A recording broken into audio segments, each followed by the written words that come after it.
We're getting started on our next demonstration by our chefs. We have Chef Steve Diamond here today and also Neil from Tender Greens. Welcome them, please. Thank you, guys. Thanks to the aquarium for putting on such a great event. Big round of applause for the aquarium and all their staff and for working really hard, putting together a fantastic day for everybody. My name's Neil Radix. I'm working for a company called Blue U. We created what's called the Selva Shrimp Program. It's a program that basically is growing the greenest shrimp on Earth. We are the most sustainable product that you can find in the shrimp industry. The only black tiger shrimp on the market that's rated as a best choice by the Monterey Bay Aquarium Seafood Watch Program. We're very happy to partner up with the fine folks at Tender Greens who have put Selva shrimp on their menu. Chef Steve here will be creating the grilled Serrano shrimp bowl, which is used using our fine Selva shrimp. So I'm going to talk to you a little bit about what makes our program different from most, and Chef Steve here will happily chop away and talk about what he's doing as we as we move forward. Yes, sir. Thank you, Neil. So one of the things that makes our shrimp program unique is our shrimp is raised without any feed. All other shrimp that you find, other than wild harvested shrimp, is raised with some kind of feed input. Our shrimp are raised in natural mangrove estuaries without any feed additives at all. As a result, there's no antibiotics added to the system either. So you have a shrimp product that is as wild as it can be, but it's what I like to call ranched. So the shrimp are raised in mangrove estuaries in the south of Vietnam, in Cà Mau province. So Steve, maybe tell me a little bit about why Tender Greens selected Selva shrimp for your new menu item. Sure, of course. So a long time ago, we used to have a Thai shrimp bowl. It was really popular. It would sell out all the time. And then shortly after, we find out it's not sustainable. It doesn't represent Tender Greens. We don't enjoy working with something like that. And then we came across Selva shrimp and found out there's an actual sustainable shrimp product out there that we can use that actually falls in line with our ethics and the way we like to cook. Keeping us responsible, and it makes you appreciate it a lot more. A lot more fun to cook with, where you don't feel guilty about it. Well, shrimp with a side of guilt. That's Right. a lot of shrimp on the market does come with that. I'm sure folks here have heard a little bit about labor issues associated with shrimp farming, primarily in Thailand. A lot of those forced labor issues are really about the feed. Well, like I said before, since this shrimp is not raised with any feed at all, that is not part of the equation. In fact, we actually pay the farmers a premium for their farming efforts because it incentivizes them to keep the mangrove systems that they live and work in healthy. They're under tremendous pressure from, let's say, the big shrimp industry, if you will, to always try to create more shrimp and grow more shrimp. Our program sort of flies in the conventional wisdom of that type of thought process, where we want those farmers to grow their shrimp as naturally as possible. And to incentivize them, of course, we want to pay them a premium, and they're happy to work with us to create a product that is ultimately a very sustainable and a very high quality product as well. It's not, if you did a taste comparison between a regular shrimp and our Selva shrimp, you'd be able to tell the difference right away just on color and taste texture alone. It really is a terrific product. So Chef Steve, just maybe how does this align well with Tender Greens' overall sourcing philosophy? Well, like I said, we like to keep everything sustainable. It's nice that not everyone can use this product, that we're kind of chosen each other. But that carries through more than just your seafood purchasing. That also carries into the produce that you're using, the fruits and vegetables and other protein items that are on your menu. Exactly. Correct? Everything is well thought out where we source. No antibiotics, free range, what we can, as organic as possible. As close to the restaurant as possible. Yeah, unfortunately, black tiger shrimp you cannot get locally. If anyone's telling you that they have a local black tiger shrimp, don't believe them. They have to come from somewhere else. They all come from generally Southeast Asia. And generally speaking, there is no wild black tiger shrimp left. A lot of those shrimp stocks have been fished out. That's really where the advent of intensive aquaculture came from, was because there was no wild shrimp to meet the demand within Southeast Asia.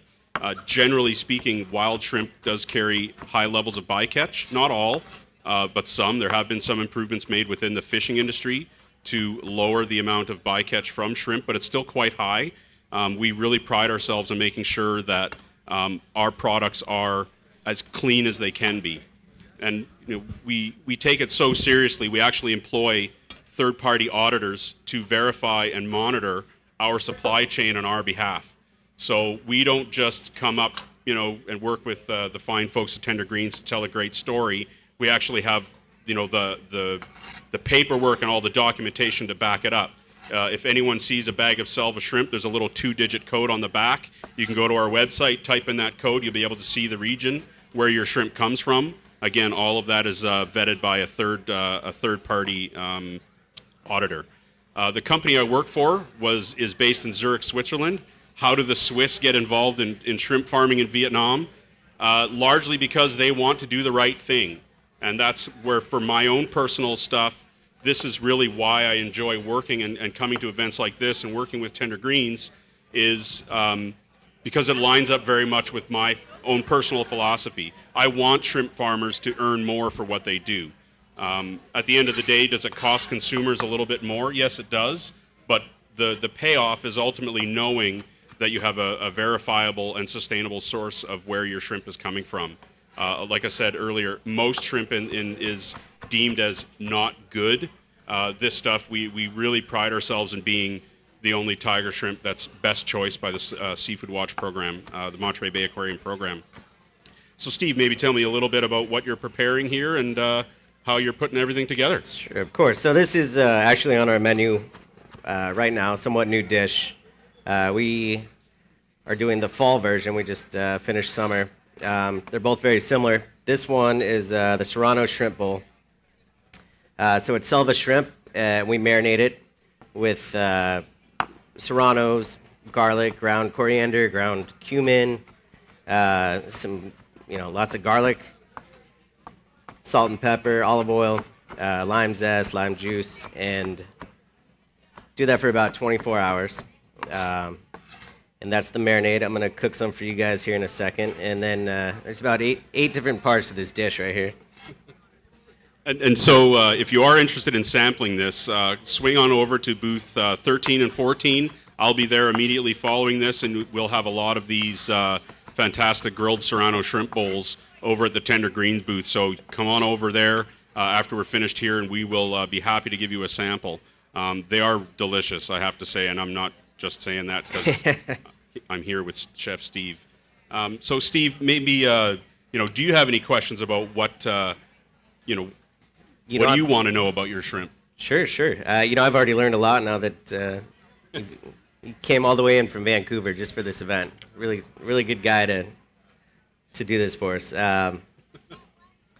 a long way. So I was asking, how often can you harvest? To keep something sustainable. You can't overfish something. How often can you harvest? Yeah, it's a good question. The harvest, they're done passively, so we don't go into these farms and actually pull the shrimp out.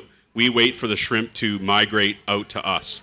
If we go into these mangrove ecosystems and start to disrupt that, then ultimately the ecosystem could potentially collapse. So what we do is twice a month through the lunar cycles, when the tidal hub are at its peak, the shrimp naturally want to migrate out to sea once they reach a mature age, and we just basically capture them at a gate. They come to us. We don't get them. So from a supply side, it actually creates a little bit of uncertainty because we never really know what's coming out of these ponds. They could come in. We know the average sizes that are going to come out, but we don't really know for sure. Conventional shrimp farming, you can basically set your calendar to when your crop, if you will, of 16-20 size shrimp will be available. That doesn't work with this. It's a bit of a bell curve. So at the top of the bell curve, the 16-20s and 21-25s represent about 80% of the total harvest. The rest of it is all coming through. The rest of it is made up with larger sizes and very little of the small size. The shrimp generally don't migrate when they're very little. So 21-25s are really the smallest shrimp that are widely available out of this system. If any audience members have any questions about what we're talking about here, feel free to raise your hand. We've got Mike here with a mic to help out and ask any questions. I'm happy to answer them. You have this facility that monitors the quality. What do you do with the ones that fall out of the spec? We actually do pre-shipment inspections of all the product once it's coming out of the processing facility. And if there's a critical fault, whether it be for size, broken tails, quality, all that kind of thing, that ultimately doesn't go into our Selva program because we want to market our program as a premium product, and we wouldn't be able to do that. So if you're talking more about broken shrimp No, through I was processing. thinking of like parasites. Oh, we haven't had any issues with parasites at all. The systems themselves are naturally resilient because there's the stocking density of that shrimp is very low. About, I don't want to get too nerdy, but about 10 PLs per square meter or 10 post-larvae shrimp per square meter. A normal shrimp farm, that is anywhere between 50 and 200. So that's what creates the need to use antibiotics and things like that. Because ours are at basically a natural level, and Mother Nature sort of forces us to do that. Because if we put too many shrimp into those farm systems, the food system will collapse because we don't add any feed to it. So if you have too many shrimp in one channel, the whole thing won't work. Like we really have to let Mother Nature do what she does. All we do is kind of manage it or put guardrails on it so that we can somehow have that shrimp come out and not need the use of antibiotics or have any pesticides and things like that. There are fertilizers used, but those are organic fertilizers that are generated on the farm. The other part of this that has to do not with as much of the shrimp, but more about the actual ecosystem itself is the farmers that work with us are mandated to plant mangrove trees, right? If reforestation is part of this program. So it's not like the farmers can just go knock out the trees and start over. There's a specific reforestation program with a variety of different mangrove species to keep the biodiversity up so that this system can sort of self-perpetuate for many, many years. It takes about 15 years for one of these mangrove farms to become mature enough to actually become productive enough to produce shrimp at commercial levels. Great question. Excellent question. Neil, I'm glad you brought that up, and I'm glad the question came up because this is all part of being sustainable, is making sure that we're not ruining environments so that we get the product that we want. We want, and this is the purpose of today, is to have you all think about where this seafood is coming from. And if you don't know, who do you ask? How do you find out? That's what we're encouraging you to do when you leave today. Is how many of you eat shrimp at one point or another? I should see an awful lot of hands raised because it turns out to be by far the most commonly eaten seafood in this country. And you may know that we import so much of that. Well, we as a society are making choices now to where is our shrimp coming from? How are we getting it? Is it going to be something that's going to be sustainable from the standpoint of the product itself and naturally safe and yummy? And to make sure that it's not ruining those environments from where it's coming from. That's also very important, even though it's not in this country. And in this country, we're encouraging people to start doing more aquaculture that is sustainable so that we can have those kinds of issues happening. Another question. Where do you sell your shrimp in markets or just to restaurants? Good question. We have an exclusive distribution agreement with Santa Monica Seafood, largely because we know that we can't have this shrimp become a commodity, right? That's largely what created the problems that we're sort of trying to figure out now, is because intensive shrimp farming grew in popularity so much because the market demanded it, and it commoditized everything. And when that happens, you devalue the farming efforts. So we actually have to be very strategic in who we market with, because at the end of the day, Mother Nature only produces so much, right? I can't sell this stuff to the end of the earth. It just doesn't work. And the people that we work with need to understand that. So commodity sort of brokers and things like that, I've had lots of interest from those types of folks, but that's not the market avenue that I can work in. because their demand is going to be higher than what we can actually produce. Just to touch a little bit on the sustainability, and I think it's an important piece, is it's not only environmental sustainability, but we're also talking about sustaining the livelihoods of the farmers that are growing this. We do live in a global community. We're all connected in some way or another. We're all breathing the same air, swimming in the same water. Farmers that are growing, lettuces and strawberries and things like that in California are just as important as the farmers that are growing our shrimp in Vietnam. So we want these farmers. It's a critical part of our program to make sure that these farmers are also being able to sustain their livelihoods. A lot of the farmers are attracted to our program because of that alone. So Steve, looks like you're getting close to plating. This smells delicious. Thanks to Selva there, huh? Partially. Yeah, I think it's, people think that I've got this great job that I can get a chance to be close to this, but I want you to know how hard it is to be smelling this so close and not being able to eat it. This is tough. We'll give you guys all some samples. I'm a shrimp person too, even though for go. years I stayed away from it for the exact reasons that we're talking about. But now I'm starting to make decisions as I get trusted sources and information to come back to one of my favorite seafoods so that I can eat it with a conscience where social justice issues are being dealt with and sustainability is being dealt with. So thank you for all you do in that regard. Thank you. And Thank also, I want to make it very clear to everybody, what we're finding out today is not the end, is not the last. This is something that needs to just keep going. You need to, things change all the time. You talk about a commodity, for instance. There may be issues in the area that's raising climate issues that are happening in this area. This has got to be a conversation we continue to have. It needs to be part of the conversation. Any questions that anybody has? Now's a good time. We have one right here. My question is regarding the pollution, say runoff, herbicides, and how your farms deal with that. Well, the farms that we're working with about 2,000 farms, approximately 3,600 farmers. All of those farmers, none of them are using antibiotics, and we verify that through an independent auditing system. We can't control the farms outside of our program. There is effluent runoff, and it is a natural sort of tidal flush system that keeps the water coming in and out.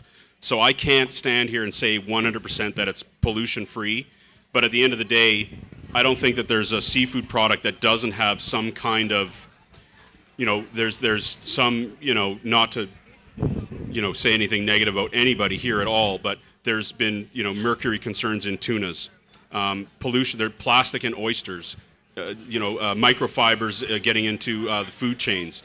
That is not just a symptom of shrimp farming. That's our global lifestyle that influences that.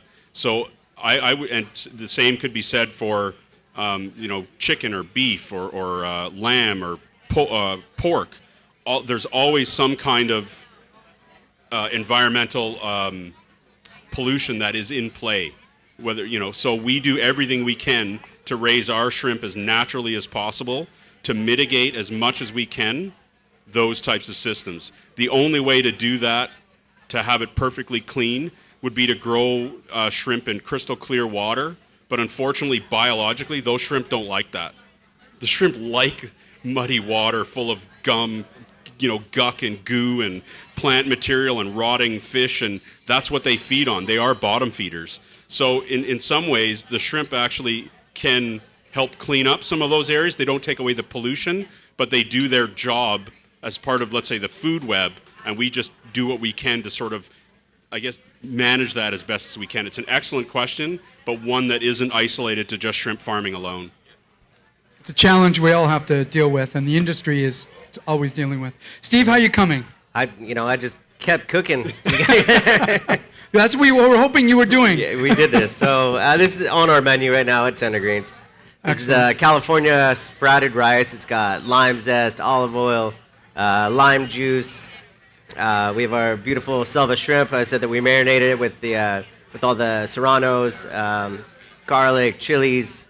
So it's beautiful. It does well. Again, I hope people will come up. We're almost done with this we'll particular bring some demonstration. out We'll here have you too. come on up. We have some helpers that we're going to help sending out the samples, but I'm kind of thinking Sure. I'd like people to see this first Sure, before yeah, we we'll start. keep this up. You know, I'm So gonna at have this- some tossed down At here. this point, everybody, please join me in thanking Chef Steve and Neil for making presentation today.